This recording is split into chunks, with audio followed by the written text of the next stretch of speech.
All right, let's dive into one of the most powerful and honestly, one of the wildest stories ever told about the human spirit. It's a true cosmic epic, an ancient mystery that asks some really big questions. Where do we even come from? Why do we so often feel lost in this world? And, how do we find our way back home? This is the Odyssey of the soul, straight from the heart of Gnosticism.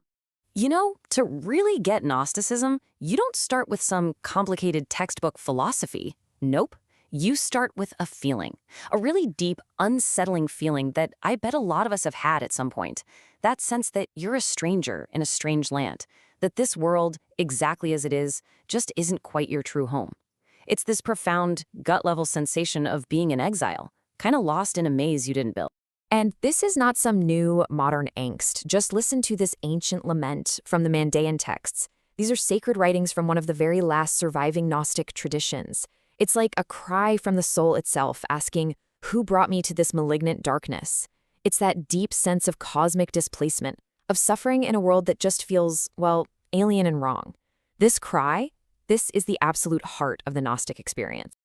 Okay, so if we're exiles here, that kind of implies there's somewhere else we're from, right? A home that we've somehow forgotten.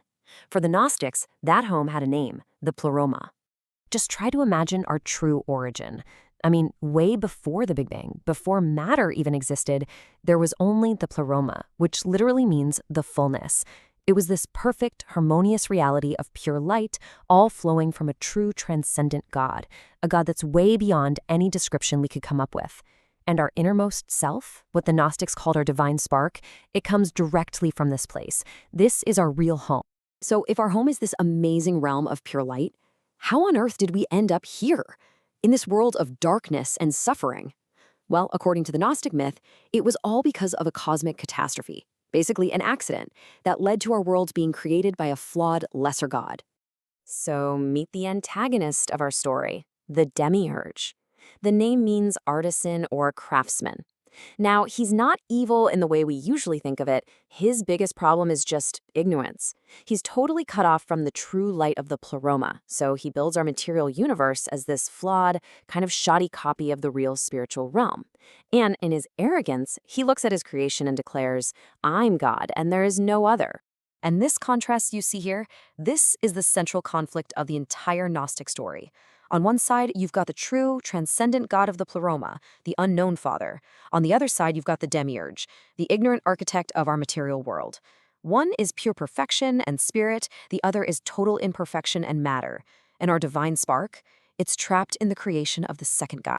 So the universe that the Demiurge made isn't a home. It's a prison, a really vast, complex prison. Earth is stuck at the very bottom, and our souls are locked in, surrounded by these concentric spheres, basically the orbits of the planets, and each sphere is guarded by a warden, an archon, and their whole job is to keep the soul from remembering where it came from and escaping back to the light. So how do these archons keep us all imprisoned? Now here's the really brilliant part. It's not with physical chains or walls. Their number one weapon is forgetfulness, oblivion. Once we're trapped in a material body and seduced by all the distractions of the world, the soul just falls into a deep sleep. It's like a kind of intoxication. It forgets where it came from, it forgets who it really is, and it forgets the mission it was on. But even in this deep, spiritual darkness, the story is far from over. The soul is not abandoned. From the Pleroma, from that realm of light, help is on the way. A call is sent out from the true Father. It's a message of pure remembrance that somehow pierces through all those prison spheres of the archons. In the stories, it's often symbolized as a letter, or sometimes a swift eagle, flying down to find the lost soul and finally wake it up from its long, deep slumber.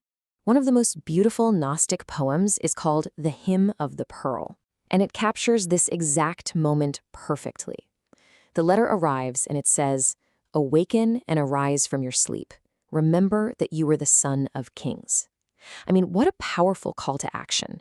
It's a wake-up call to remember your royal, divine heritage and to shake off that amnesia and realize, hey, you don't belong here. This awakening, this moment of remembering, is called Gnosis.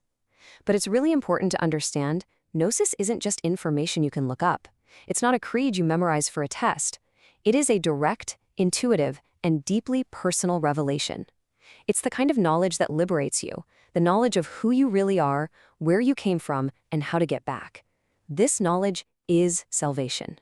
So when Gnosis hits, it's like you're suddenly handed a map that clarifies your entire predicament. Who were we? Divine sparks. What have we become? Prisoners. Where were we thrown? Into this flawed cosmos. And where are we rushing to? Back home, to the light. Everything suddenly makes sense. So now, armed with this powerful knowledge, Gnosis, the soul is finally prepared. Physical death is no longer this great tragedy.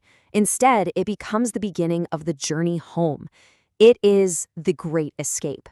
The journey back is this daring ascent right back up through those same planetary spheres that used to be a prison.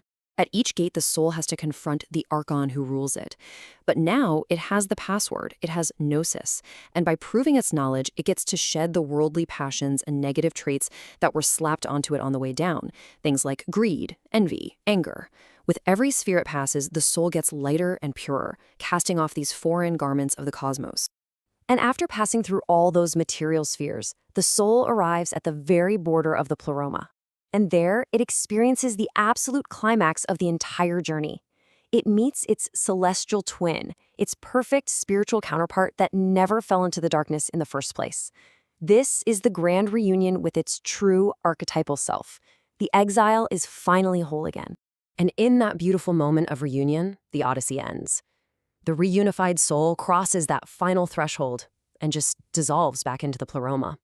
Ignorance becomes knowledge, darkness becomes light, and separation becomes unity.